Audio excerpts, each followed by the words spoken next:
We're live, ladies and gentlemen. After a big Knicks win in Philadelphia, we've got a special show, post-game show for you tonight, and we're joined by the host of the Hard Knocks podcast. He's the national writer for Bleacher Report, Dan FAVALE. Appreciate you joining us tonight with EJ and a lots to talk about. Oh, thank you guys so much for having me. It's an honor to be here. Yeah, we're really excited to have you on tonight, especially after the big win. So thank you again so much for joining us here on Knicks Buzz.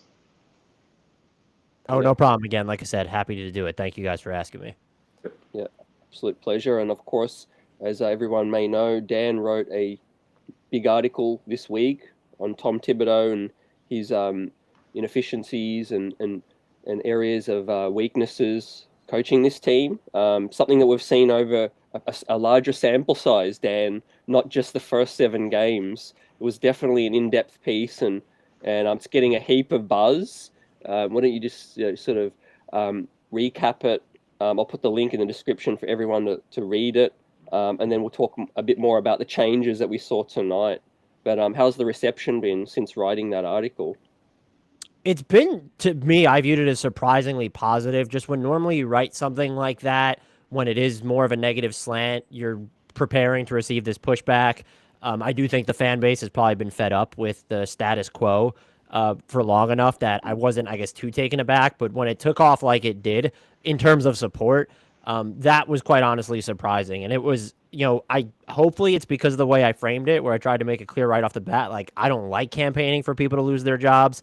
I don't care how much they make. It's not something, even when I'm doing fake trades, like, it's like, oh, you're just trading human beings to a different market. It just feels a little weird. It is part of the business, though. So hopefully the framing helped with that. And I tried to be, you mentioned it was in depth, so I'm glad that came across. I tried to be just as honest as possible. And, there were other critiques in there that spared Thibs, where it was, if I thought it was realistic just to get rid of the front office, that might have been something that I would have argued more fervently for, because they have not shown that they could get the job done either. And there's the element of, well, how much better is any coach going to be with this roster? And I think what it boils down to, I'm sure you have other questions about it, is just this is an imperfect roster, but Thibs has taken an imperfect hand, to me, and made it worse. And it's a bunch of reoccurring issues that we've seen. And if you also say that, well, this isn't the roster he should be coaching, the two questions are, if you think the Knicks need to be like tearing it down and rebuilding, is he the person to prioritize the development of the youth? The answer to that is an overwhelming no. That's just no. What we've seen with Obi, IQ through stints, it's just the answer is no. Now, if you think it's, well, he should be coaching a roster that's, chock full of more stars, is he the guy to do that? I don't know. I think you could say maybe, but that's not the reality of the Knicks situation right now. And so I think when looking at the roster and the hazy direction, it's fair to question whether he's the right person for this job. Yeah. I really, Dan, again, it was an amazing read. It's well worth it for everyone to please check out the article. It was well written, amazingly detailed, well thought out. I just wanted to go a little bit into your process. What really inspired you beyond the Atlanta loss to really write this piece and to really make this a broader conversation about the direction of the Knicks and their coaching position right now? I think it's something you have in the back of your mind before the season even starts, after living through last season and then seeing sort of, okay, well, they went not all in on Jalen Brunson, but they paid Jalen Brunson, and there was an order of operations to go get him. They're heavily involved in the Donovan Mitchell sweepstakes. And you start to talk with people on the record, off the record, about, well, is he going to be in the hot seat? Because this is now the easiest thing for the Knicks to change. It's hard to move Julius Randle. It's hard to move Evan Fournier. It's hard to just say, we just witnessed what happened with the Donovan Mitchell trade negotiations. It's very hard and very pricey to acquire a star. So the biggest change you can make, if you need one, is to switch up the head coaches. And so you have that conversation. It's just in the back of your mind. And I think what we've seen over the past couple of seasons now, even when Tom Thibodeau was running his Coach of the Year campaign, his affinity for just so much Elfrid Payton, for running the sort of bench lineups that he did, for not having counters on offense, again, a lot of that can be a symptom of the personnel, but to not even try these different things. And we're now in just like, we have enough evidence that Obi Toppin just flat out needs to be playing more. I know that there are some people in the media who just view him as this like fan favorite trendy victory cigar. And it's no, you watch that guy play, and there are still moments on defense that could make you scratch your head, but he's moving like 4 seconds ahead of everybody else. He's the shot of adrenaline. And I think that's probably the two things that I think we have not seen from Thibs the most that really rankle me is Obi Toppin, the development there, not being able to find him minutes. And I know you have Randle there. I get it. Play them together. It is not that hard. You don't get to say that it doesn't work when the sample size is so infinitesimal. And the other thing is, how do you not stagger RJ and Julius Randle more? They are so, forget about their, bad shooting starts to the season. They overlap so much in what you want them to do. And some of the RJ plus bench units over the previous 2 seasons were absolutely annihilatory. And now we get to a point where this season, after Wednesday's game, they had played more than 91% of RJ's possessions together, included Randle on the court. That's actually an increase over last year when it was over 70%. And I would argue, yeah, it's probably hard to get away from that when they start. But like that number is like the limit. If you're tiptoeing around 3/4 of RJ's possessions together, he can't get some independent time. And I would also argue it's more important than ever. I didn't include this in the piece just because word counts are a thing. Is like you have Jalen Brunson on the team now. So that was another guy who you needed to put the ball in the hands. It wasn't, oh, well, Kemba Walker's on this team, we're not going to play him. It's not an issue of Derrick Rose or then there's Emmanuel Quickly who can play off the ball. Jalen Brunson needs the ball in his hands and should have the ball in his hands. He's the best game manager this team has, and yet you still can't carve out more, let's call it solo time for RJ. Those two things. And then the third thing I will say is just like he can come off, whether he means to or not, really condescending when people are asking him questions about this stuff. Those are legitimate questions. Fans have made legitimate points. So have media members. And you don't just get to say, well, the numbers show that it doesn't work. Go ahead and tell us what numbers are saying that. Is it because they've been on the court for like a half minute total together over the past like 3 seasons, whatever it's been? So those were the 3 things that stood out the most. But the 2 like functional on the court things is the Obi Toppin stuff we've known at least since the middle of last season. Like this dude needs to play more. And then 2 is how are you not really staggering RJ from Randle all that much and then now doing it even less this season? Yeah, you absolutely took.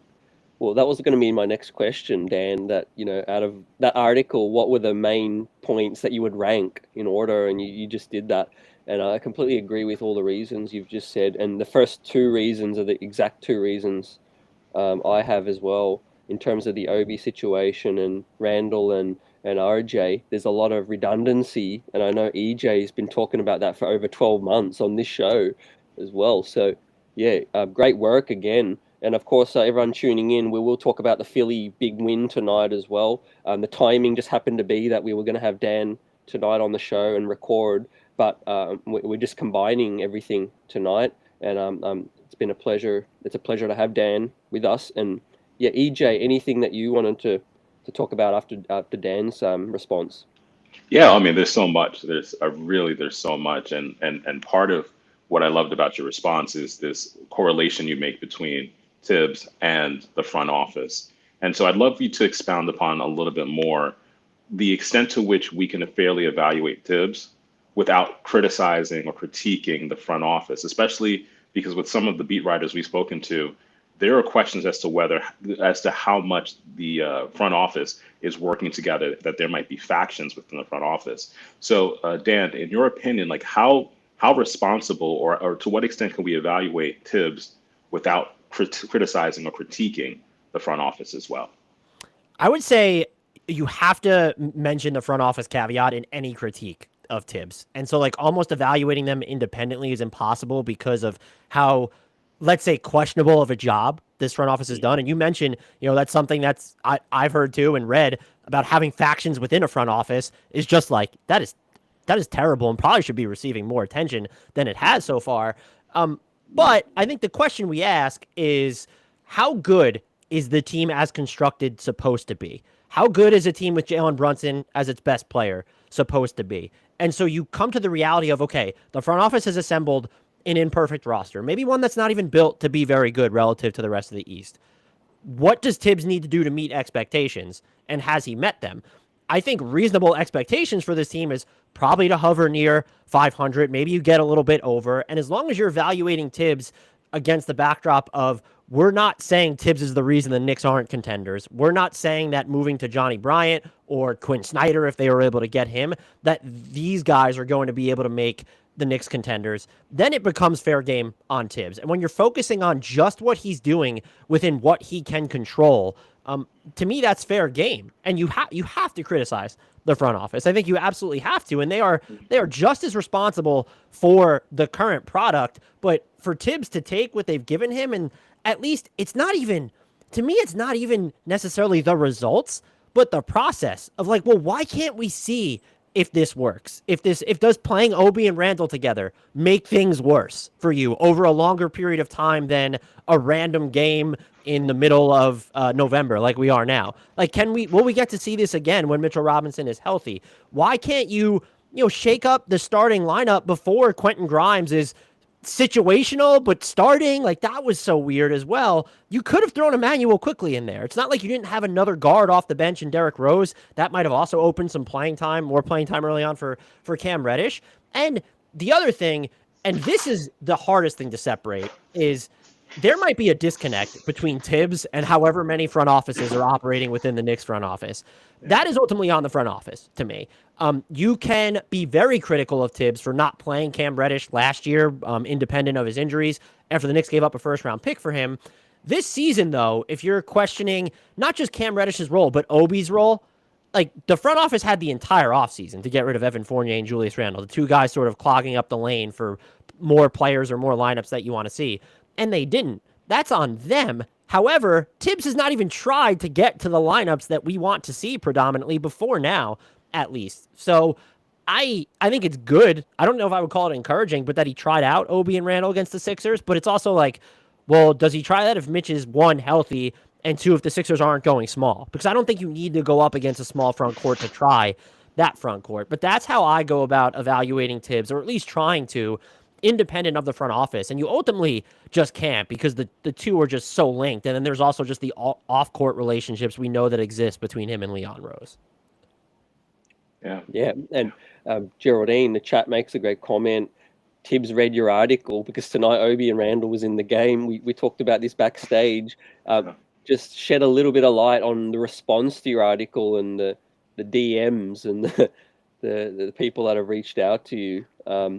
And even if the article wasn't written, I think it would have been eventually a time when Thibs would have had to try something. Or do you feel like he was maybe spoken to? Or because the article did talk about, and we all sort of felt that, bearing the lineup with Philly tonight, Tom probably would have never done this, I felt.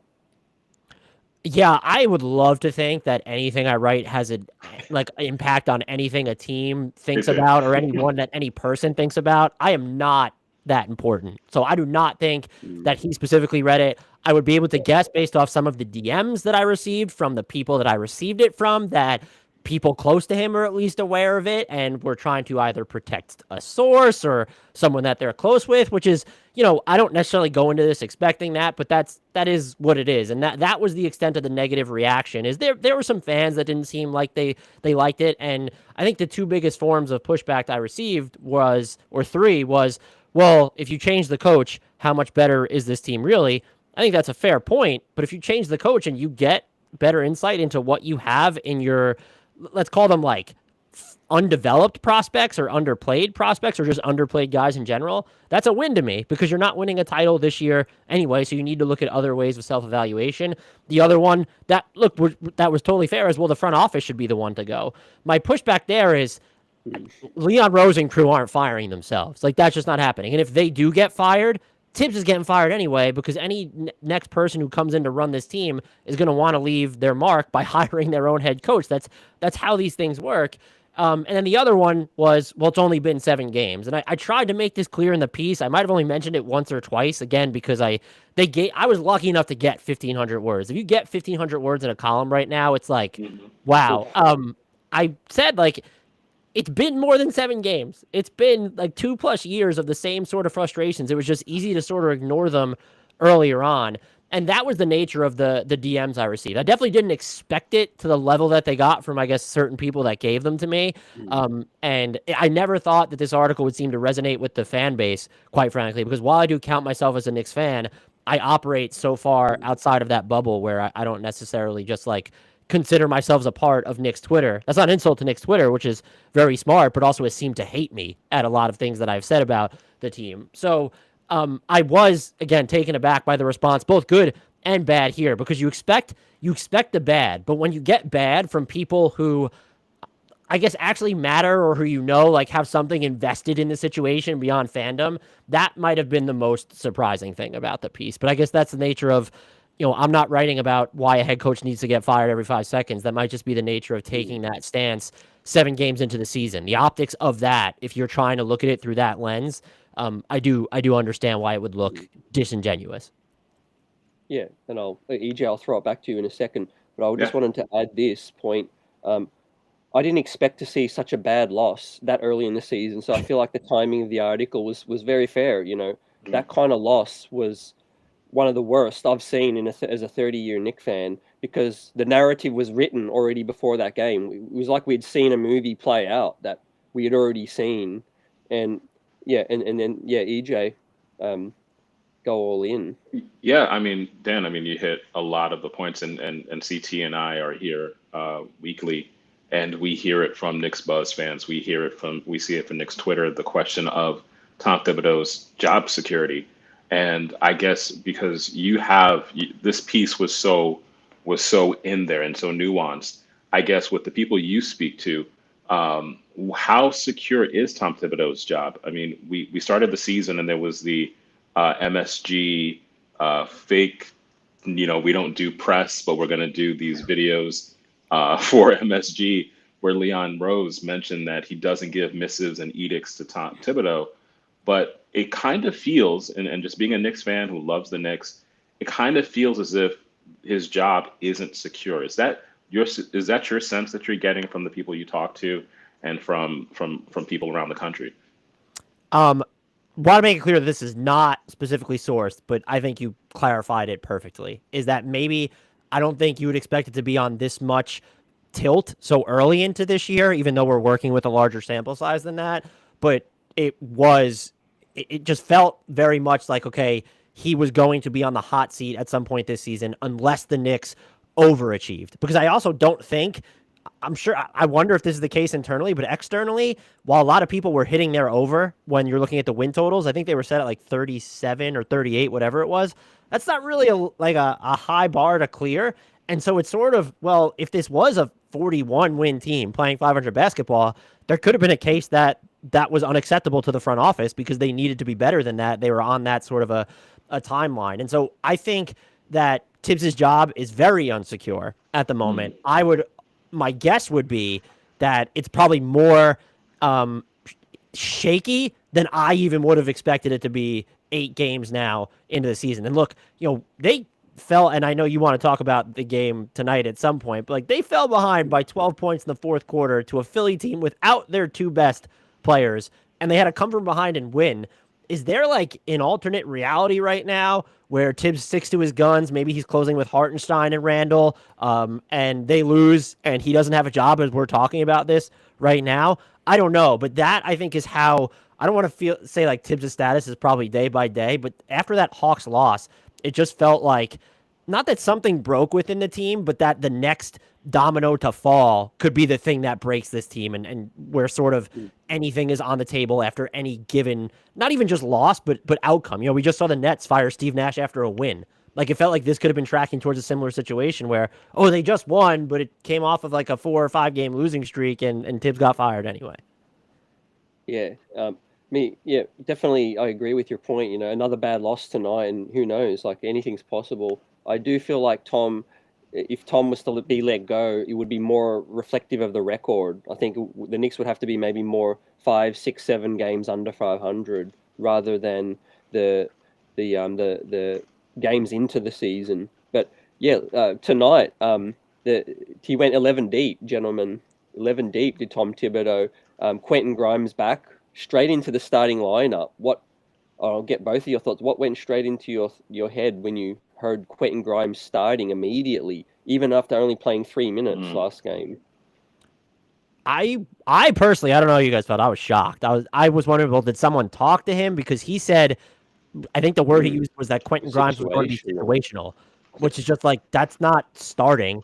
And it was almost, I don't know if it was an inadvertent troll job, but him throwing Quentin Grimes in garbage time of that loss to Atlanta was just like, I had to applaud it because it was just so ridiculous that that's how it played out. And then to go from that to then saying he's going to be situational still to then starting him, I do wonder if this was entirely Thibs' decision or if it was maybe voiced to him that, hey, this is the way to go. Because would the Thibs that we've all watched over the past few years have made a starting lineup tweak 7 games into the season? Like, would that have actually happened? Maybe it was because starting Grimes was the plan all along, which a lot of people had wondered entering training camp before his injury.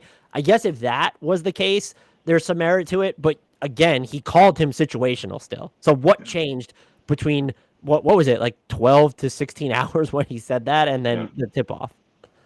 Yeah, and we have to also consider, I mean, on Knicks Twitter, there was a lot of suggestions and innuendo about players being unhappy. And you know, for example, the Emmanuel Quickly buzz that started to emerge within the last couple of days. You know, there was talk about Obi. There was this Obi Julius conversation that seemed to be taking place over the course of the last 24, 48 hours. And so there seems to have been the groundswell for the beginnings of, is he safe? Now, my thing about playing Quentin Grimes and starting Quentin Grimes is, as much as it seems revelatory, as much as it seems like it's a revolution in terms of who Thibs is, it's also the lowest hanging fruit in terms of major roster shakeup. I mean, of the 5 starters that started the first 6, 7 games, Evan Fournier is like the easiest one to really just say, okay, we're going to pull you out of the starting lineup because you're the fourth option at that point.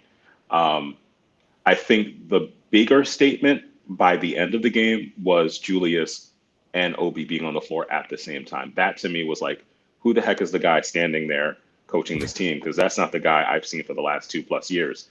This is someone brand new. He's body swapped by someone. He's like, you know, invasions of the coach snappers or something like that.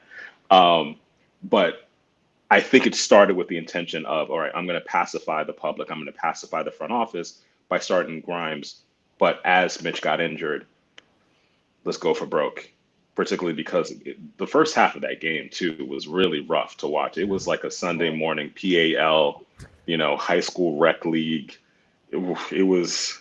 They threw some just like, I don't know what the word is. I could call them lazy, but they were confusing passes might be like the way to like just like that word. It was just that first half was awful. And I mean, they had problems protecting the ball for most of the game too. So yeah, I'm with you on that. It did feel that's a great way. It felt like an early matinee to that first half. Yeah, even though it was just like 7 p.m. Friday night tip, felt like it was almost morning.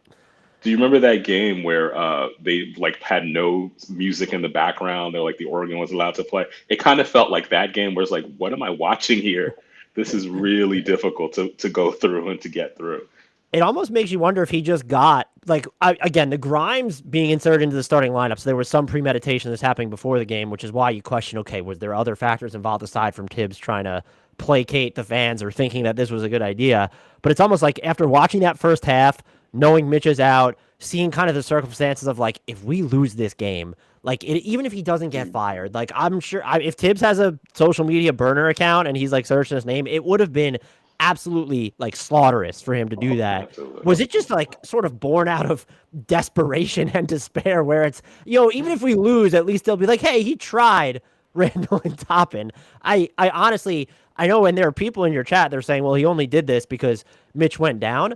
I somehow, like, I agree with it, but it's also like Thibs that we know would have just rolled with Isaiah Hartenstein the rest of the way anyway. So there is, not to like, you have to give him some credit. I don't know what the motivation was, but that it was very un-Thibs like what he did down the stretch, no matter if Mitchell Robinson was available or not. Yeah, there's definitely, in my opinion, there's a couple of things I'll say. There's definitely some front office influence going on. I know there's not so much an edict, but we know there's so many voices, and we know, well, William Wesley went to Dolan, and Thibs didn't have the full support last season, so there's no way he would have the full support right now. But the other thing that I'm thinking right now is I firmly believe their plan was to probably start Quentin Grimes opening night. And I just think they wanted to fast track it because they didn't want the look to be like Evan Fournier starting again after the Atlanta game, the Atlanta loss. They didn't want that narrative out there that, they're persisting with Fournier again, optics, his contract and all of those things. And I think their plan was to try to hope that Quentin Grimes would be the starting guy on opening night. And maybe they just said, let's just do it. Perfect game without Harden and without Embiid.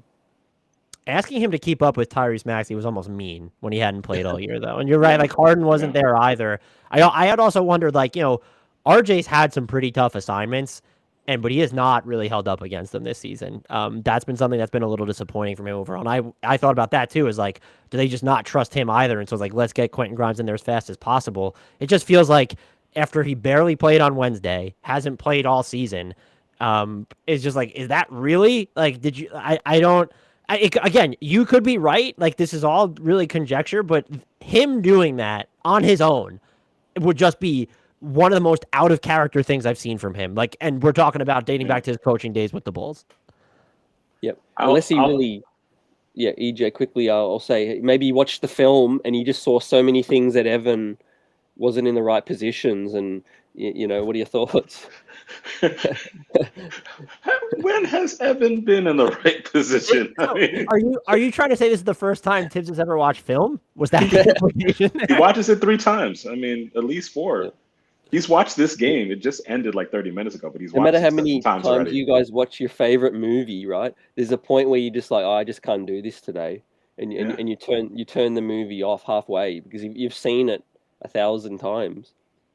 But I will throw in something, and I don't know if this is me, if I wasn't paying attention to it last season. I think there's someone we've seen more of this season than ever before, and that's William Wesley. Am I right in saying that? Like, he's there a lot more than last season. So is that an indication of something, a silent tension or a silent pressure becoming more and more explicit? I'm not sure if I'm reading that correctly. He may have been there more, but I think I've seen him almost every single game this season at some point. I wouldn't put that past like the Knicks or somebody within the Knicks taking it upon themselves to do that, because it does seem very much like that might be how this front office would operate. So I didn't even think about that. I think it's a fantastic point. Who knows if it's true? I don't think it's unfair to pose at all, though, because that would be, like, let's be honest, that would be very on brand for this front office. Yep. Well, ladies and gentlemen, we're joined by Dan FAVALE and EJ in the chat. The streets are buzzing after a big win. Smash that like button. And after tonight, gentlemen, the question I want to ask both of you is, it's a back-to-back. There's a game in back at the Garden against Boston, a huge game tomorrow night. Even if it wasn't a back-to-back, what lineup, after seeing tonight, what do you predict? And after seeing these wrinkles tonight, what is your ideal lineup for the Knicks, for the future in mind, and for wins? What would you like to see, Dan? Man, if trying to juggle like reality here, I think it's the lineup that we might have seen in the fourth quarter, which was Obi Toppin, Julius Randle, RJ Barrett, Cam Reddish, and Jalen Brunson. I would love, ideally, like, I would just be like, hey, pull Julius Randle and then go with Hartenstein, or even look, I'm a sicko, so I would say pull Julius Randle, just throw Quentin Grimes in there and lean all the way into like trying to mismatch stuff, and just hope that between Grimes and RJ and Cam Reddish, you're able to defend well and maybe grab enough rebounds. And again, I would point out, and I think Thibs mentioned this in his post-game presser today, he's struggled to grapple with, well, why have we regressed so much on the defensive glass? You would like to fix that, but like if it's already really not working, lean into like some of the mismatches. So, but I think realistically, I want to see more of the lineup that we saw today. And if you don't want it to be like, if you need to put Grimes in for Cam Reddish, or like, I don't really know who else you're pulling. It'd be Reddish would really be the only realistic one, but like some version of those 6 all playing together. And I think you need to see, if you're the Knicks at this point, they've essentially made it, as I ramble here, an either or proposition with Julius Randle and Obi Toppin. Like, that's just what, by paying Randle and then just having Obi Toppin, he's going to be extension eligible after this season. We just haven't seen him play. a ton. So what do you pay him if there's not a pathway to playing a ton? They owe it to themselves to just see, can this work? And I know people aren't gonna, and I'm seeing it in the chat here as well, like, oh, the Sixers didn't have any real bigs this time. That's great, but like, you need to see it beyond that. We haven't seen enough of it to just say against real big men it won't work. And Boston, right now they don't have Robert Williams III, so they're really only playing with like, yeah, we've seen some Al Horford and Grant Williams lineups, but they're only playing with like one big at a time versus two. That feels like an even more opportune instance to be like, let's just see what happens. Again, it's like, what's the worst that happens? You lose and the defense is awful? Like, welcome to the story of like how many times we've gone through this season. Yeah, and I would even throw in there too, like the idea of the worst that could happen has already happened. You surrendered a 23-point lead at home in a game where Atlanta's best player was injured for a portion of the second half. And that was a game you could have won against a division rival. I don't know if it gets that. And I shouldn't say this because I've been a Knicks fan for a long time. It can get worse, but in terms of where we are early in the season, it can't get that much worse. And Dan, you raised a critical point in that the finances and the logistics of the 2023-2024 season is going to bear out too, in terms of what do we do with Obi. At some point, you have to make a financial commitment to him or make some sort of roster decision when it comes to him. And by forestalling this decision in terms of not playing him enough minutes to really evaluate and decide what he is, this is really where I become frustrated as a Knicks fan, because it's like, it's not just the coach, it's also the front office. It's just like this lack of clarity in terms of what is the purpose of the minutes that are being assigned. And so going back to your question, CT, really quickly, I think, what Dan said is absolutely correct. It's 6 players. You figure out if it's Grimes or Reddish. I would almost want to pull Reddish off the bench because there's like a little bit more freedom with that second unit. But for me, it's Grimes over Fournier all day. And I do think, though, the way that Thibs is, Hartenstein is going to be your starting 5 tomorrow night. But I do imagine that Obi's going to get extended minutes. Yeah, great point. And Dan, I'm sorry, but just like this would be dependent on Thibs or people close to him being on social media. You don't think it just goes through his head? Like, imagine how many brownie points he wins over with the fans if he just starts Obi against us. Like, just think about, like, Fred Katz had tweeted, like, this is Knicks fan fiction when he was looking at the closing lineup.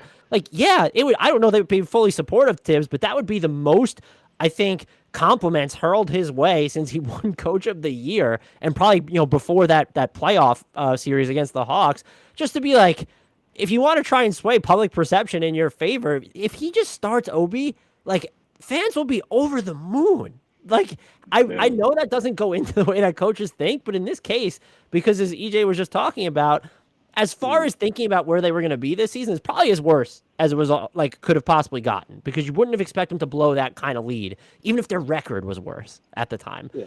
It was a blown lead of like historically epic proportions. So just like try and curry some favor back with the fans and start Obi. And again, this is such a dumb question, but it's also just see what happens. Just see what happens. Yeah, and I really would struggle to believe that Tom has full 100% decision making on what moving forward, especially after a loss like that, because of EJ's point, because of the contractual situations with Obi quickly and many of these players, because of the front office, a new front office that would have pressure mounting on them. I believe at some point they would feel like their jobs are on the line, where they would eventually have a word to Tom and say, hey, yeah, we need to compromise on something, because we saw that towards the end of last season with Jericho Sims replacing Taj Gibson. So I feel like the more pressure on this front office, I struggle to believe that Tom Thibodeau would have 100% decision making, even though they would want it to look like he would.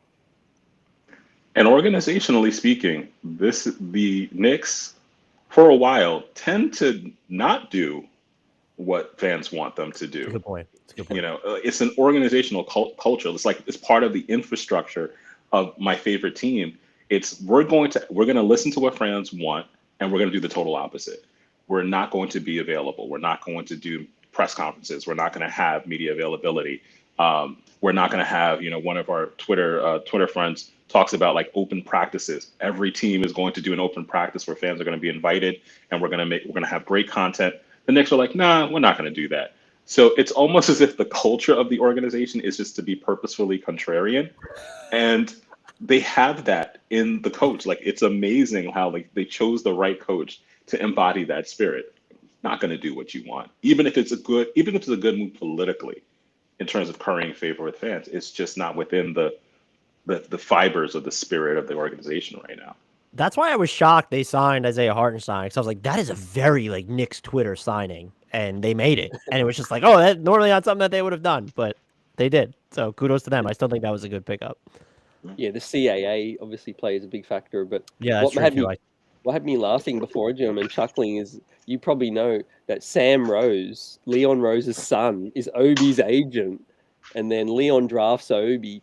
CAA with Aaron Mintz and Randle. I mean, it's comical the connections and the storyline with this whole thing. You're eventually, when you're playing that much to personal ties, going to run into these issues, though, where like Yep. you can't. You're only playing 5 players at once, so you can't like appease everyone, and so they've leaned all the way into that connection, and it's almost, I think this, I don't know the phrase that it came back to bite them, but just like they didn't know Randle was going to do what he did when he won Most Improved Player. It was not in the contract that he initially signed with the team. It was like no one ever expected that was going to happen. And though that sort of blew up everything for them, it's just like Randle has that year.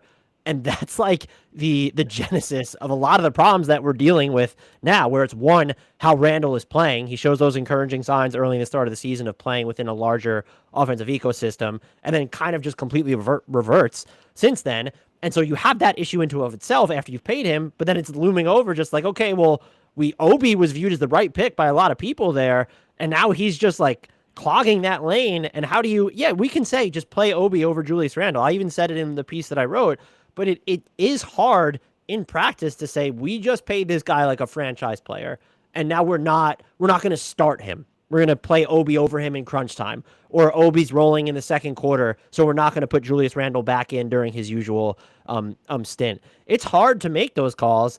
That doesn't mean that they can't be made, but that, it's not a wonder that they didn't get here sooner, but this feels like when you play the connections game, it almost feels like the natural endpoint of what could have happened. Particularly when there's no clarity in your vision. If there's no singularity in your vision, is this a team that's rebuilding, or is this a team that's trying to make the playoffs? You get stuck with these decisions where you're kind of making moves to be a playoff team, but you're also then making moves where it's like, we're not quite there, but there's no other move we could make that fits into our ethos of we hire people we know, or we draft people we know, or we sign people we know, but we're not quite good enough to be in the championship level conversation. That's an incredible point. And look, it's frankly hard to juggle 2 timelines. Look at what's happening to the Warriors right now, like trying to play their younger guys off the bench. And it's effectively like torpedoed the early part of their season. Not everyone can be the Toronto Raptors, where like Scotty Barnes is budding into this, superstar probably. And like they're just still already a playoff team because they have Siakam and Fred VanVleet when he's healthy, and OG Anunoby as well. Juggling 2 timelines is hard, and it gets a lot harder when you don't really understand what 2 timelines you're actually juggling, which I think is probably the case in New York. Yeah. Well, while you're with us, Dan, as well, we'll talk about some standouts from tonight. I got the box score on the screen for everyone to see, but Cam Reddish was a whopping plus 19. In my opinion, his best game as a Knick. He was just in the right position, making steals. His length was helping the Knicks out. What were your thoughts tonight on his performance? I was really impressed. And look, when he came back into the game in the second half, he immediately just comes up with that monstrous steal that flipped like the entire script of the game.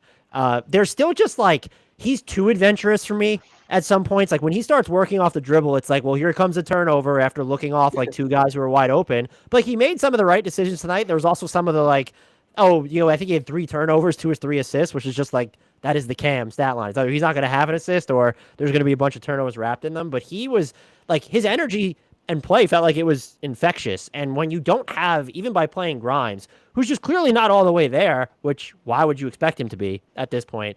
He was just, I say this about Obi Toppin a lot. He is a human shot of adrenaline. That's what Cam Reddish felt like tonight, especially after watching the slog that most of that first half became for New York. Yeah, especially because one of the big issues I've seen develop at the start of the season with the starters. I'm seeing Julius and unfortunately RJ get into the habit of complaining almost immediately when they don't get a foul call or they feel as if they haven't gotten their way. I'm not sure if that's a function of how many minutes they're playing. I'm not sure if that's a function of feeling frustrated because of this harder stretch of the season. But having Cam's energy and having Obi's energy seems to pull away from that negativity that you get when they don't necessarily get the calls that they want. They're going to try to push through as opposed to like standing back on defense because you're complaining with the refs or you're complaining about a call that you didn't get. So Cam really was that adrenaline shot, as well as Obi, to push through bad officiating, to push through the sloppy ball handling that we saw in the first half, even though it does scare you at times, some of the decisions that they make. They're almost a little immature in terms of some of the ball handling and team decisions that they make in the scope of the offense. Yeah. And Obi Toppin, the first time this season, gentlemen, he hit 20 minutes. Correct me if I'm wrong. But he hits 20 minutes. When's the parade? 6 of 10. Back to back tomorrow. You mentioned Mitch Robb, prayers up. Hopefully he's good, but he's probably not going to play tomorrow. Shoots 50% from three again.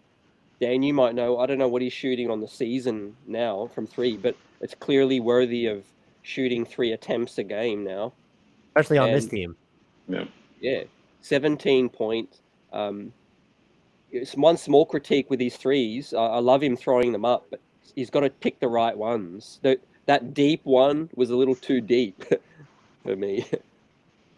At this point, I can't even try to enforce like the types of threes that he's taking. I still think that this team needs to take more of them a ton. And to your point, he's now, after tonight, he's shooting 46.7% on three-pointers, nearly 4 attempts per game. And the fact that he's still averaging only 16 and a half minutes per game, like that per 36 number is like pretty darn good. We're talking about almost 10 attempts per 36 minutes. And the Knicks kind of need that volume, especially from someone who's actually hitting them right now, because you're not getting that from Julius Randle or RJ Barrett. And that's not Jalen Brunson's game. Like, he wants to operate a lot from in between, get his footwork going, get to the basket.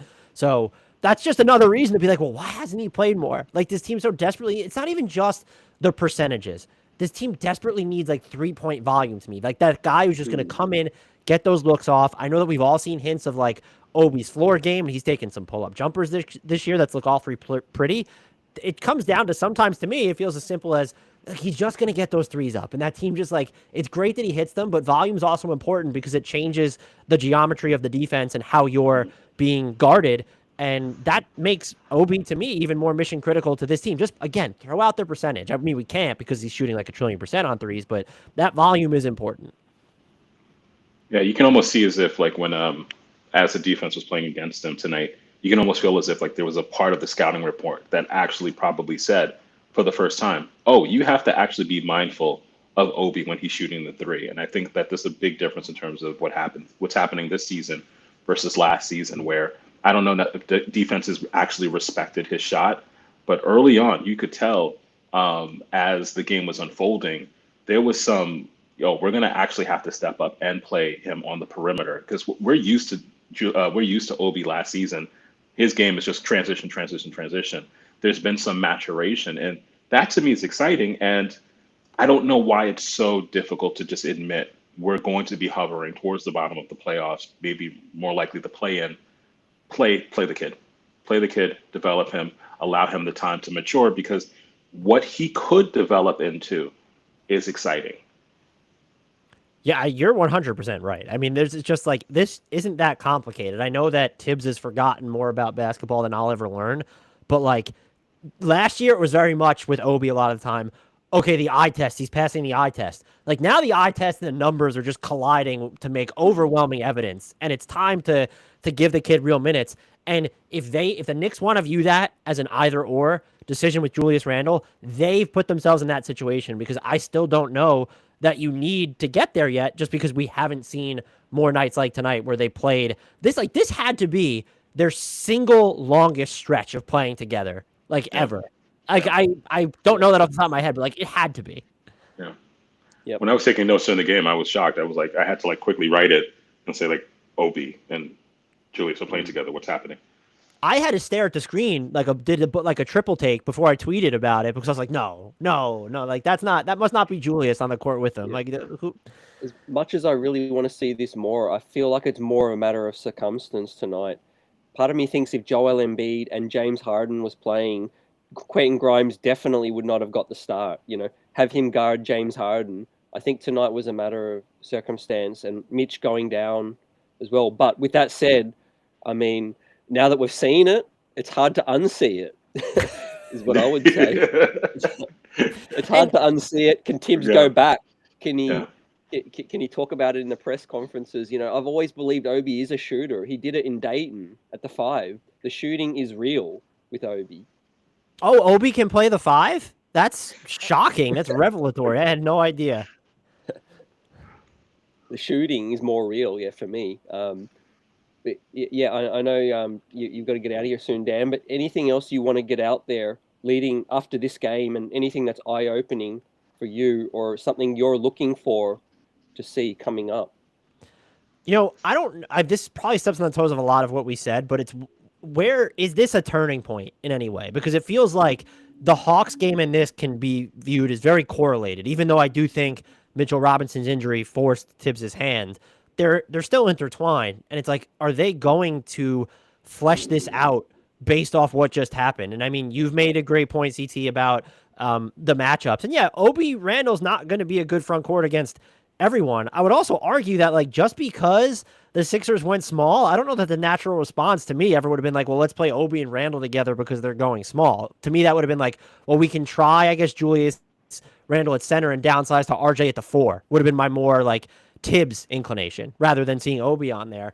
So just try it out. And you guys have talked about this a bunch, is you are probably going to be a play-in team. Like, that your ceiling is going to be somewhere between 7 and 10 at this point. To crack the top 6, when you just look at the teams in the top 6 right now, also knowing that Miami has underachieved to date and is starting to sort of perk up, like, you're going to be 7 to 10. Like, that's if we're being realistic. So I don't really think you can ruin your chances of finishing within that play-in territory by experimenting here. And it just, to me, I'm just wondering if something has clicked for Thibs or if the front office is now getting involved. This is just something I'm going to be tracking, because even Thibs' idea of experimenting, the other night, I think he had said something like, I wanted to see what we looked like if Derrick Rose came off the bench first instead of Emmanuel quickly.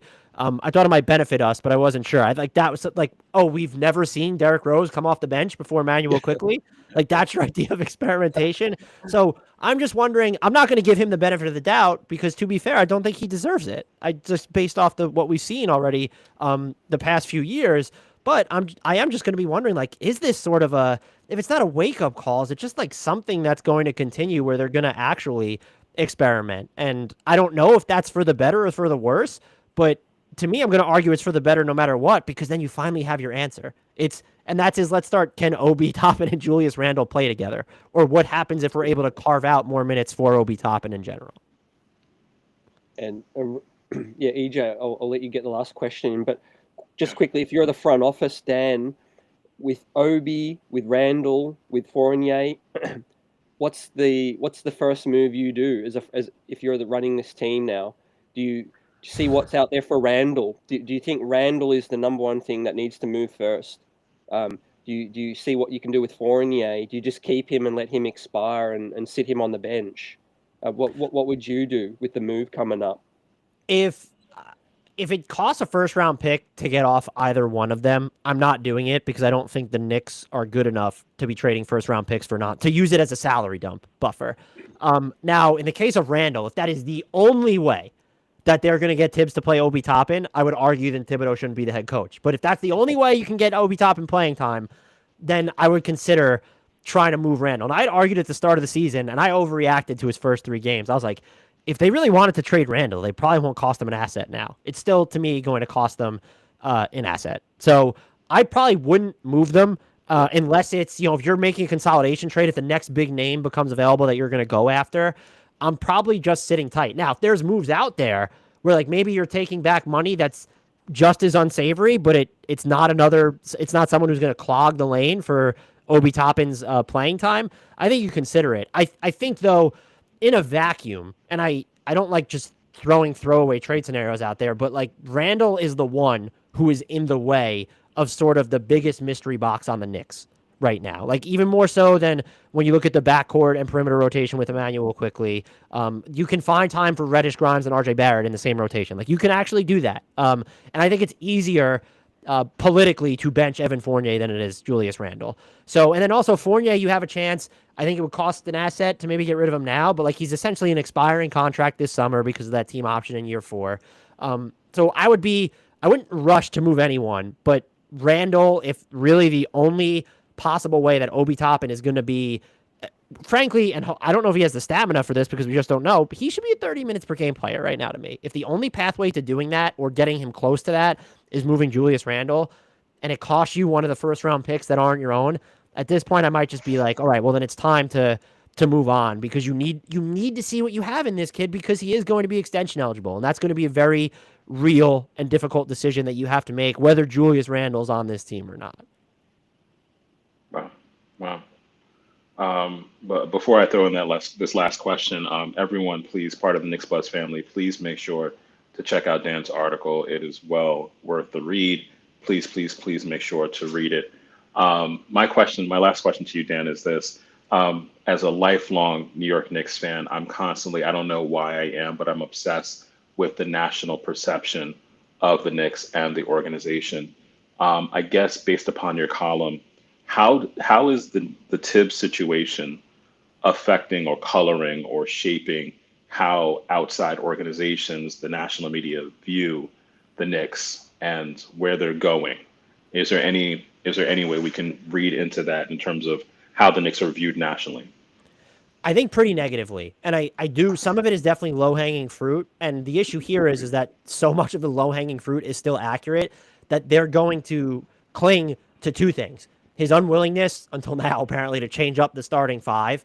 And then they're going to either say he needs to play the kids more, or I think we saw a lot of this in the Donovan Mitchell trade negotiations. You're going to have a lot of national media saying Knicks fans overreact to how good Obi Toppin is or Emmanuel quickly. They're barely rotation players. And now I want to make it clear that's wrong. But when you have not played them enough or consistently enough, put them in consistent enough roles, that's going to be the perception if you're not dealing with people who are watching the team every day. And that's the risk you run. I'm not saying the team should be coached or run to curry favor with the national media, but that is the perception of the Knicks, is that because we're dealing with what feels like so many of the same issues that were that have endured since when the Knicks were winning, when Tom Thibodeau won Coach of the Year, when they were 4th in the East, whatever it was that season. It's easy to just, like, that's what you're always going to go to. If you want more than the surface level criticism, yeah, there are people in national media that are going to go deeper. I'm not trying to loop everybody together, but I also can't fault the people who won't look beyond what we've just watched now for a few years, because yeah, there are other criticisms to make with this team. I also think that's why, though, the front office is a little bit inoculated against some of the national coverage right now. Is think about how it was celebrated, including by myself. I thought they should not have made the Donovan Mitchell trade given what the asking price was, and thought they made the right move by not making the trade. Then we go and find out like what their offers actually were, and it's like, okay, well, were the Knicks smart here, or did they just get lucky because Utah didn't go back to them and give them a chance to counter what the Cavs were offering? But either way, it feels like because Thibs' stubbornness has been like such this entrenched, long-standing issue, like that's what everyone is going to focus on, and it will be the starting lineup. We will see it mentioned, especially if he goes back to the normal one at some point, and then it will either be the version of, well, he just needs to play the kids more, or these prospects are overrated, like they can't even get off like the bench. Like Obi Toppin can't even average 20 minutes per game, and I think that's shaping perception of the Knicks nationally more than anything else. And I would still argue if you polled, I'm sure a bunch of national media members picked the Knicks to hit the over because it was so low, but I don't think that anyone was confident in their short-term or even more critically their long-term future. I don't think, and it seems like you guys are at least somewhere there on a more intimate level, like following this team more closely, that you're not even entirely sure what the long-term plan is. And so that's also an issue that I think the national media latches onto. And that one specifically, like I personally can't come up with an argument against. Like, I don't necessarily know what the next step is for them, because we've seen it costs so much to trade for a star right now that if you don't already have one in place, it's almost prohibitive, because you can't just trade for one and then go ahead and trade for another, because you're not going to have enough stuff to get that player. Yeah, I blame the Minnesota Timberwolves. Yeah, I mean, Danny Ainge and the Minnesota Timberwolves just completely like rewrote the superstar trade market. We'll see if it pulls back, but like I've never seen first round picks and swaps now, the number of them so casually just thrown out there. Like, oh yeah, like, and if Kevin Durant requests a trade in Brooklyn again, which he's probably going to, and ultimately gets moved, even if the Nets don't get what they want for him, like there's probably gonna be like a total of 6 between first and swaps included, and that's just going to continue to drive up the price of these stars that reach the trade block. As will, though, to not throw Minnesota and Danny Ainge on the bus completely. I do think the nature of free agency, where we're just seeing these guys sign extensions rather than get to free agency, that's definitely impacted how the trade market is played out. Maybe that changes with the salary cap going up and the new CBA, but that is something to watch for sure. Yeah, definitely. As well as your work is there to watch for the rest of the season, Dan. It's great to have you on tonight, and I'll probably talk to you throughout the season, hopefully, and watch your work as this storyline continues with the New York Knicks. It's an imperfect roster. I didn't have huge expectations, but it's more around this season for me was moving in the right direction. You know, not making play-in, playoffs, all that. It was, are you setting the pieces in place for the next phase of the franchise's growth? And that's what I'm looking for. And it's been amazing having you on. And yeah, have a lovely weekend. You guys as well. Thank you so much for having me. This was a blast. I'll talk to you soon. Thanks, Sam. Take care. Absolutely. It was great. It was great stuff. Great absolutely, stuff. man. Yep. BJ, great to have you with us rocking out. We'll continue to chop up Absolutely. this big win tonight. But yeah, I see the chat, Yeah, expressing they're their on feelings fire. They're on as fire well. tonight. So, yeah, I'm not trying to throw Randle away because I think he's trash. That's not what I'm really trying to say with this situation. It's Obi and Randle don't fit, and Yeah, Obi needs to be extended or traded at some point, right? yeah, You're living in fantasy world if you think the Knicks can progress with an Obi being paid a significant contract and Randle here as well. That's the only reason I'm talking about this trade situation. It's not I'm trying to throw players away. It's the fact that these two big pieces in the organization don't fit. So something has to happen with that this season. Fournier is earning a lot of money. He's not the starting two guard on this team moving forward as well. So it's not an attack on Fournier's game or his character. It's he's not the future shooting guard on this team. So yeah, yeah, yeah, yeah. It goes back to that question that when we were speaking to Dan, it's when you're analyzing the organization, it's an organization.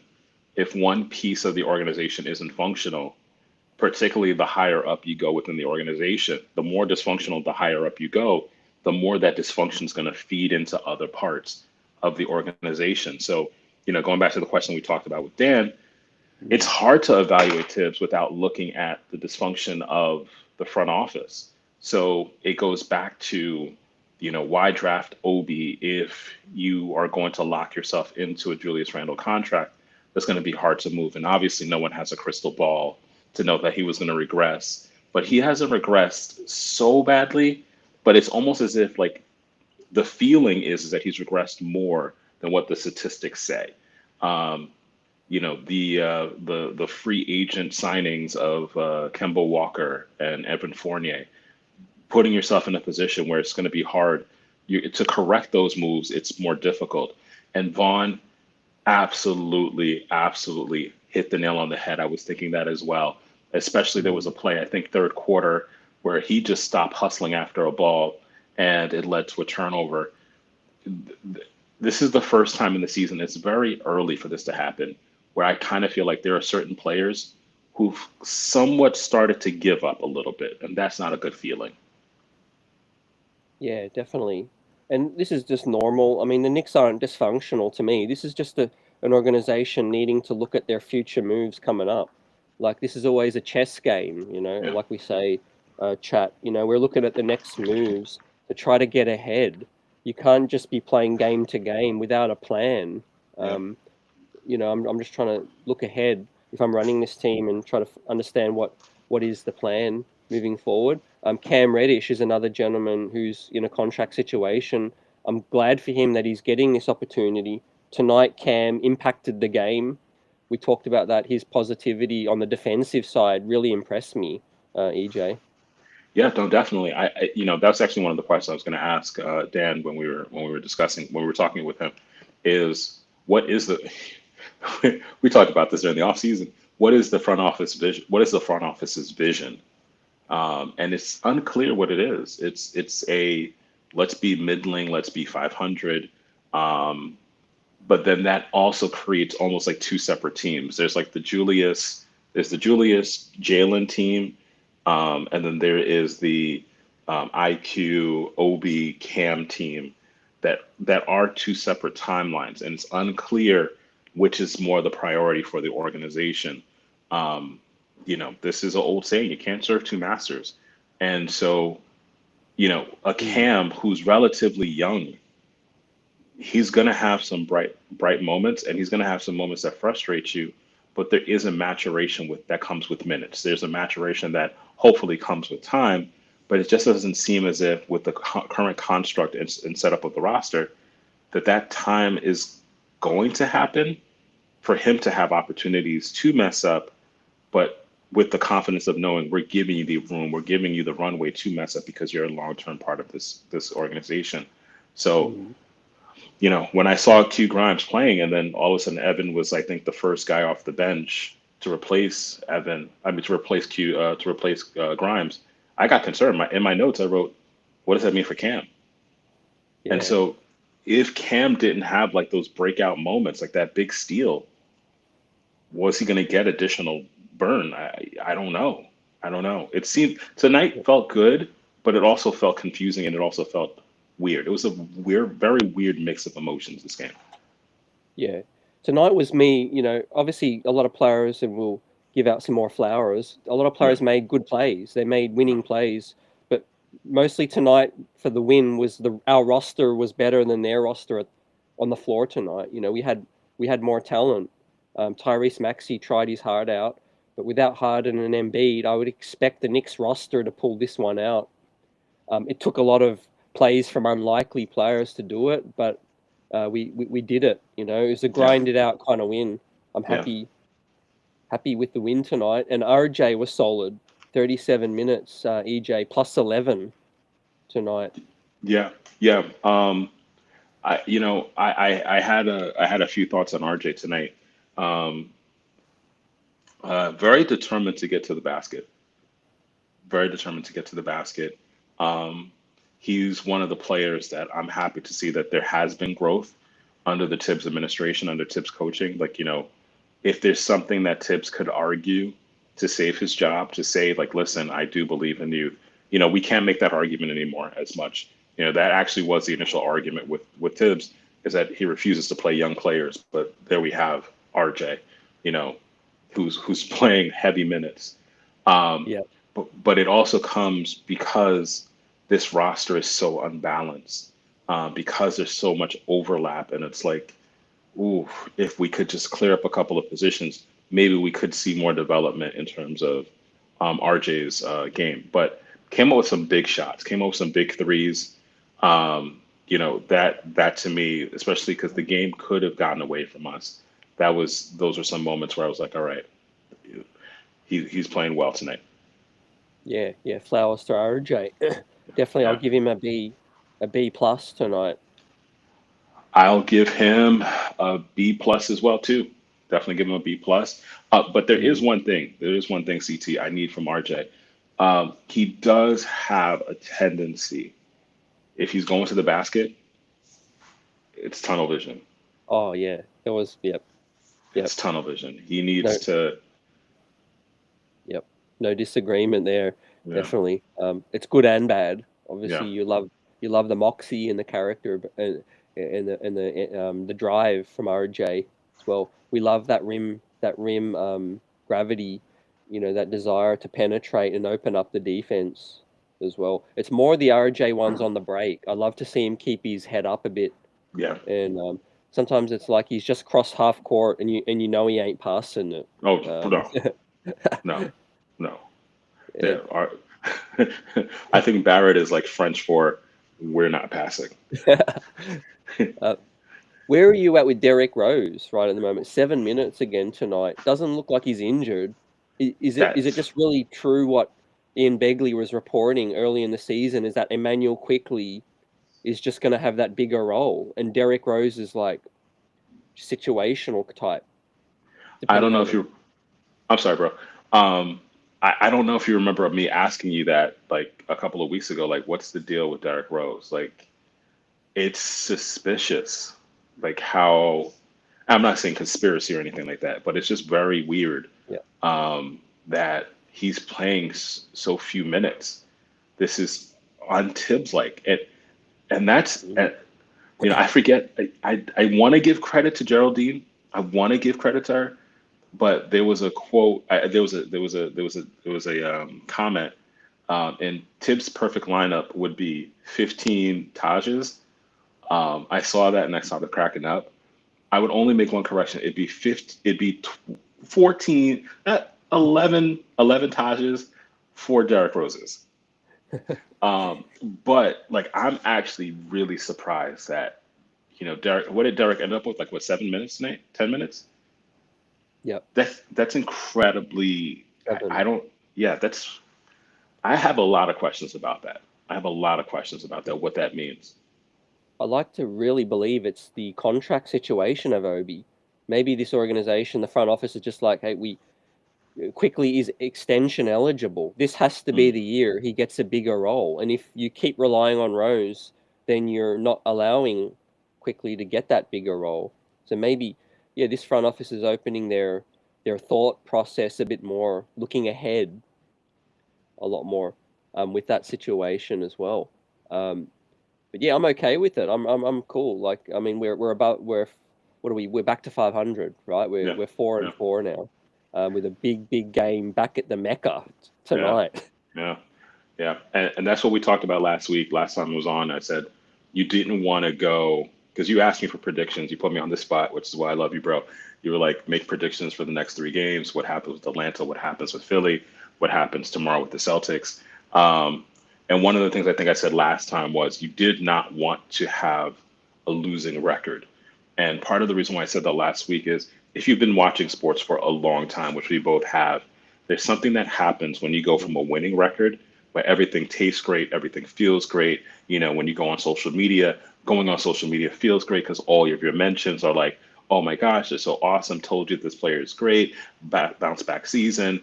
Um, to then having a losing record, it doesn't taste that great. All of the podcasts, all 7,432 Knicks podcasts that now exist, they're all like, hey, trade this player, trade this player, trade this player. It doesn't feel that good. So I think that for a team like this, you don't you don't want to lose games that you have an opportunity to win. And this was definitely one of Yeah. those games where everything broke right. You said it even too, like, what if Embiid doesn't play? You mentioned that last week, and it just so happened that's what happened. So you have to win a game like this, and thankfully they did. Yeah, that's why I factor in a lot of things when I predict wins. I predicted 45 and it was above a lot of people's. It's Hmm. because of nights like tonight.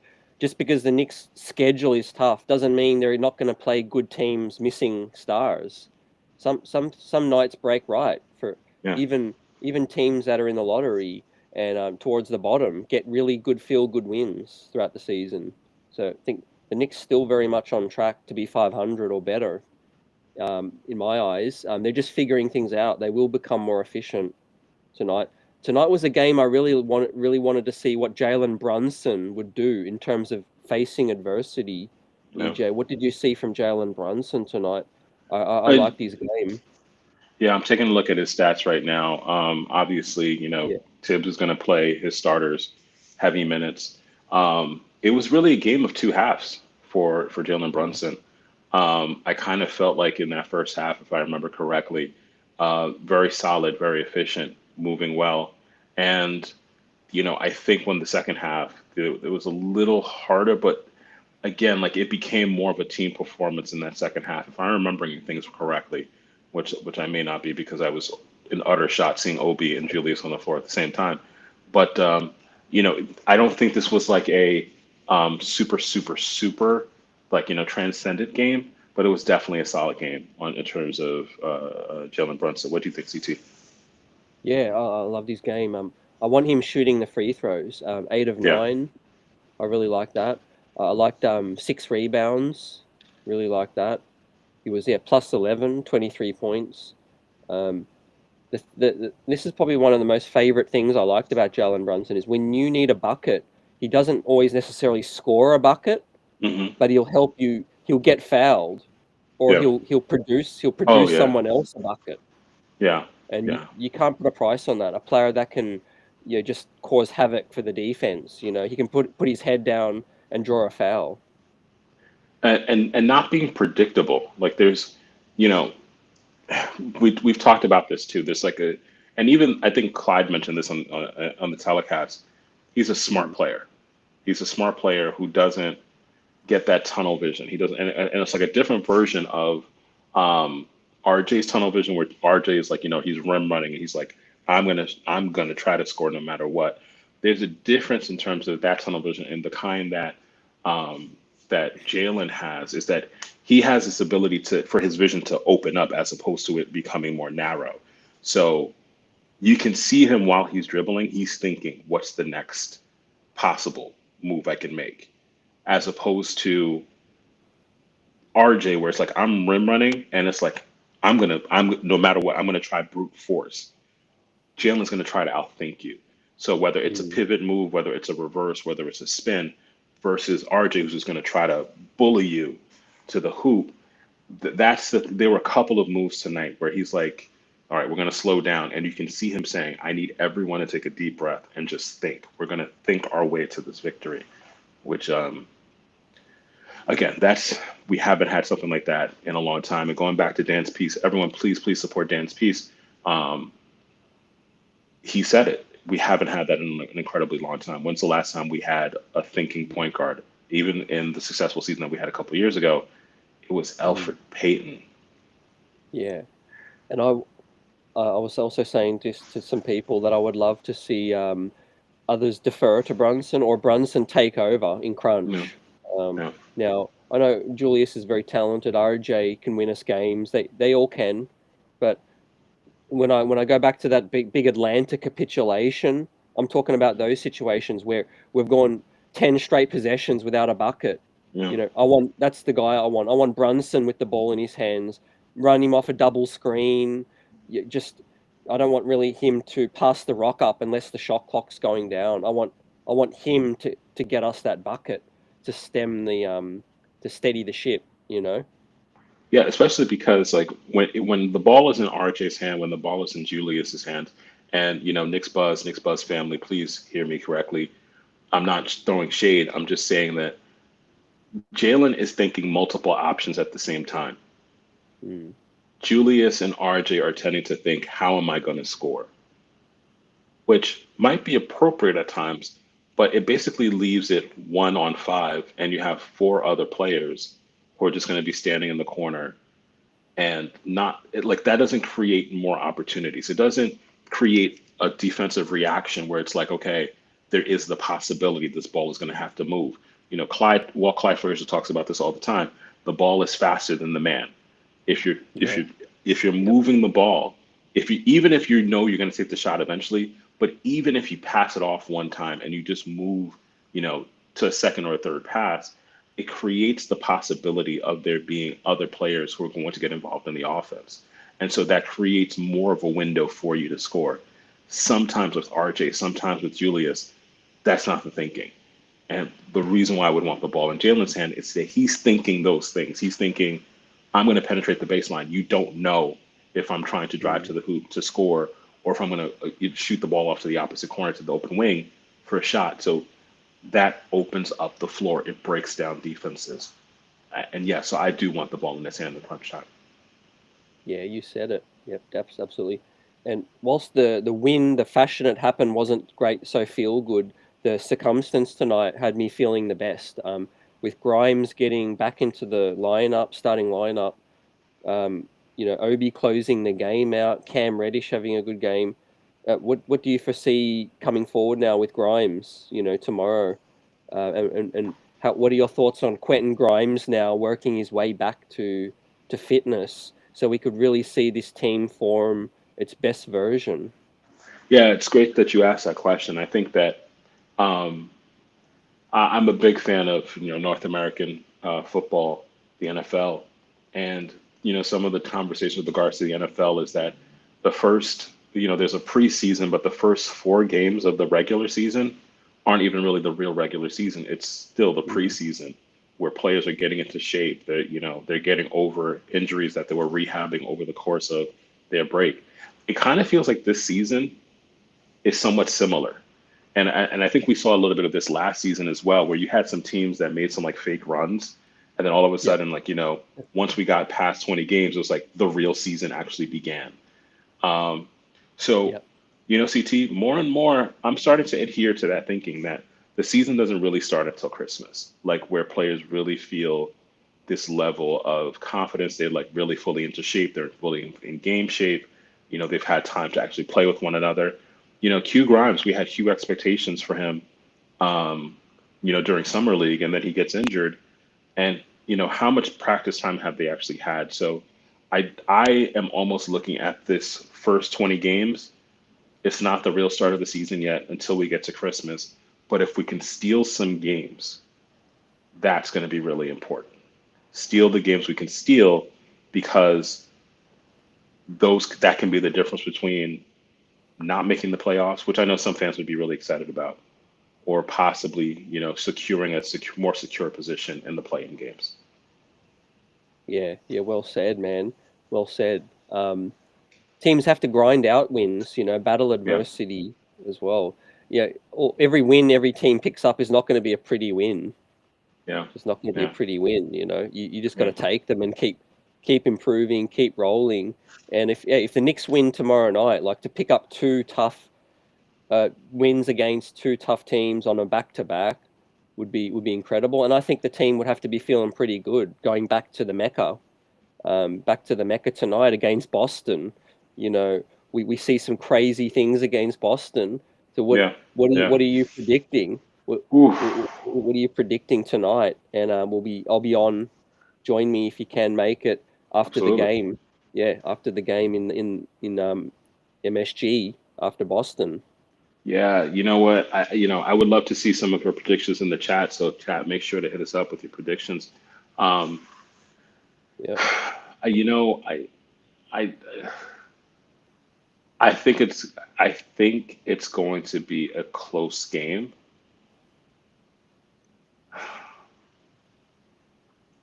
I apparently Robert. I haven't got confirmation, but maybe Robert Williams or yeah, Robert Williams has been out for a minute, so I'm not sure. Not sure what their rotation's going to be like. Yeah, But that's what I'm trying to think of. Like, what does the Boston rotation look like versus our rotation right now? Um, yeah, I yeah, I so Boston right now is 5-3, and they won their last game. Um, yeah. I'm gonna say that the Knicks.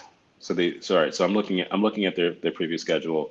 The Cavs beat them, and then they beat the Wizards. The Cavs beat them again. They beat the Bulls. I'm taking a long time to answer this Yeah. question. I I heard think it's that gonna be. Mark.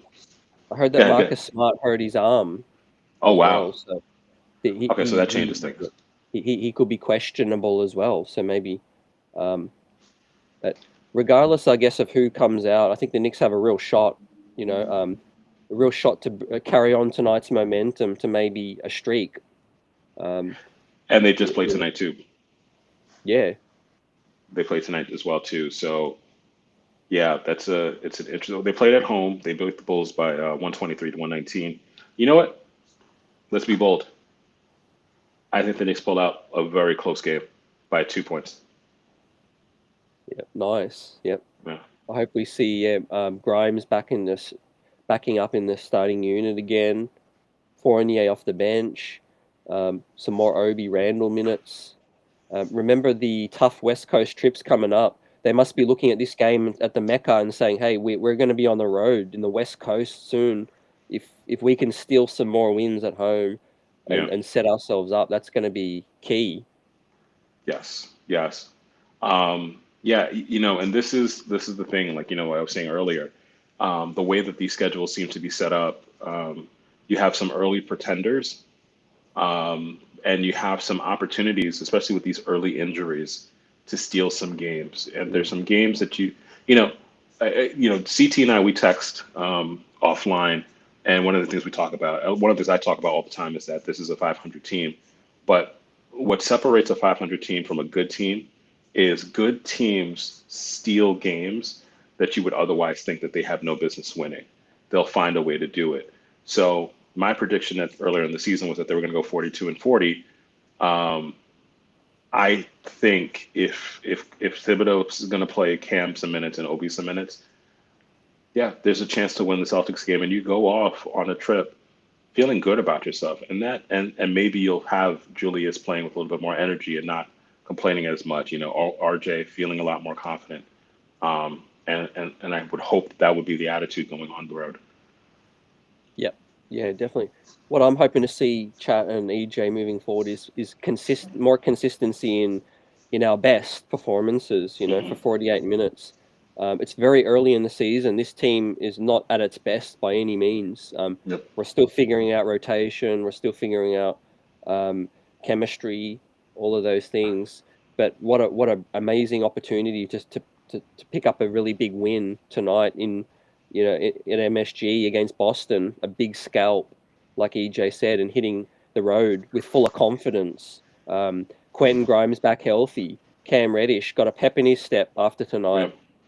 Yeah, Jalen Brunson, RJ, Randle, have all of those guys play a good game at the same time. I want to see this team, function on all cylinders, because they can give any team in the league fits still. And we haven't shot the ball amazing either. So there's got to be that game coming where just everything rains. Yeah, absolutely. And can I just throw this in here too? Listen, I think tonight is the night where Obi's minutes go up for the rest of the season. Yeah. There's after Say that playing, again. dude. I wrote it in my notes. 20, behind the scenes, 22. I wrote it that this was the night where Thibs can no longer block and say he's not playing extended minutes. He now starts to play extended minutes, because the conversation that we've talked about with a lot of different beat reporters was he's reluctant to play the two of them together. He now, because of Obi's performance, you could argue that the Knicks don't win tonight if Obi doesn't play tonight. You could easily argue that. Because of that, I think that this is a turning point in terms of how many minutes Obi's going to be playing. And, that's going to do some things, because the chatter we heard this week was a little bit concerning. And this win is going to really be a turning point. Not necessarily that we're going to have like an amazing season, but it's really going to decide a number of different things for the rest of the season. Yeah, man. And like I said to you and Dan, I really felt like Quentin Grimes they were exploring him hopefully being the starting two on opening night, but the preseason, deviated from the plan because of the injury. So this could be getting back to more of what the coach and the front office had in mind. And I like Fournier. I like him off the bench. He could help us start if we need him. But, moving forward, I love Quentin Grimes in that spot. Let's see. It's going to be fascinating back-to-backs. One would think Derrick Rose would be more fresh. Hasn't been playing a lot. So maybe we need a big performance from D Rose, 20 minutes or something, to on a second leg of a back-to-back. Absolutely. And shout out to Tariq, big Knicks Buzz supporter. Thank you so much for supporting us. His comment says that the Knicks don't want to lay another egg in front of the home team. That is so spot on. My dude. And the reason why is because you could feel just on Knicks Twitter, just on the Knicks cyberspace, that Atlanta loss could have been a tipping point. where, not only does Tibbs lose support, but like the fan base just starts to really start to apply pressure to the front office. Like you could feel it. And without talking too much about the other team, had it not been for, the other team that plays in another borough and all of that drama that's been taking place with them, that Atlanta loss really would have had more oxygen to really be more of an inferno in terms of the fan base. But because of that other story, that other news story sucked up the life of a Yeah. lot of the basketball world. And, Yeah.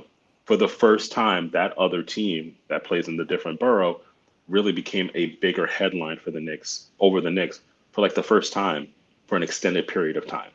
So the Knicks it's weird for me to say that. I'm trying to word it carefully. The Knicks were somewhat fortunate that that unfortunate story took place because it lessened the attention on how horrific of a loss that was. Yeah, definitely. And I said it during that show after the game, EJ. I said that's a loss you just put in the rearview mirror because it's so early in the season as well. No matter how bad it was, and boy was it bad. But even the best teams, championship contenders, have an awful loss at the start of the season. Um, Yeah. Look at the Utah Jazz. Oh yeah. Most people Oh predicted them to be the worst team in the league, yeah. but Yeah. they're given the league fits. Yeah. I Yeah. mean, it's been a crazy season so far, and we're only 8 games in. Um, Plenty of more storylines to come. To chop up. We'll be chatting with the chat on the streets is buzzing. Help us out and smash that like button, and appreciate everyone's support. We've got another effort tonight. We'll get out of here in a minute, and I'll get EJ's final thoughts. But I want to give an honourable mention. We'll talk about Emmanuel quickly as well. In his 21 minutes, a quieter night offensively. Yeah. Turn the ball over 4 times. What did you see from Quickly tonight? A lot more composure. Hopefully will be the theme for this week for Emmanuel quickly.